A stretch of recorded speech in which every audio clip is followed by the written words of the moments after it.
દાહોદ નગરપાલિકામાં ભાજપે નવા ચહેરા ઉતારતા હવે ભડકો થયો છે। ભાજપના 8 પૂર્વ નગરસેવકો કોંગ્રેસમાં જોડાયા। મોટી સંખ્યામાં કાર્યકરો સાથે કોંગ્રેસમાં જોડાયા। ભાજપના પૂર્વ કારોબારી અધ્યક્ષ લક્ષ્મણ રાજગોર કોંગ્રેસમાં જોડાયા। દાહોદમાં ભાજપ, કોંગ્રેસ અને આમ આદમી પાર્ટીમાં જામશેત્રી પાંખ્યો જંગ।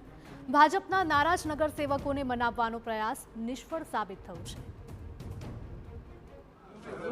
સ્થાનિક સ્વરાજ્યની ચૂંટણીમાં દાહોદ નગરપાલિકામાં ભાજપ દ્વારા તમામે તમામ 36 બેઠકો પર નવા ચહેરા ઉતારવામાં આવ્યા છે। ત્યારબાદ ભાજપમાં જ ભડકો થયો છે। આપણી સાથે ભાજપના સન્નિષ્ઠ જે નગરસેવક છે તે જોડાયેલા છે। અત્યારે તેઓએ કોંગ્રેસનો ખેસ પહેર્યો છે। લખનભાઈ રાજગોર, એમની સાથે વાત કરીશું। લખુભાઈ, છેલ્લા 10 વર્ષથી આપ નગરસેવક તરીકે ચૂંટાઈને આવો છો।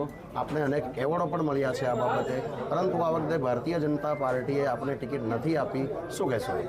જો ભારતીય જનતા પાર્ટીએ ટિકિટ નથી આપી એ પાર્ટીનો વિષય છે, પાર્ટીના નેતૃત્વનો વિષય છે, પણ નગરસેવક તરીકે મને કામગીરી કરવી છે, બરાબર છે, અને ટિકિટ નથી મળી। હું કોંગ્રેસ સાથે જોડાઈને મારું જે સેવાનું કામ છે મારા વિસ્તારમાં ત્યાં આવી રજ ચાલુ રાખીશ। લખનભાઈ, કોંગ્રેસનો ખેસ આજે ધારણ કર્યો છે। વિચારધારા પાર્ટીઓની ખૂબ જ અલગ છે। આપને ટિકિટ મળશે, આપ નગરસેવક તરીકે ચૂંટાઈ આવશો, ત્યારબાદ કોંગ્રેસનો હાથ પકડી રાખશો કે અન્ય જે ભૂતકાળમાં બનાવો બન્યા છે એ રીતનું થશે?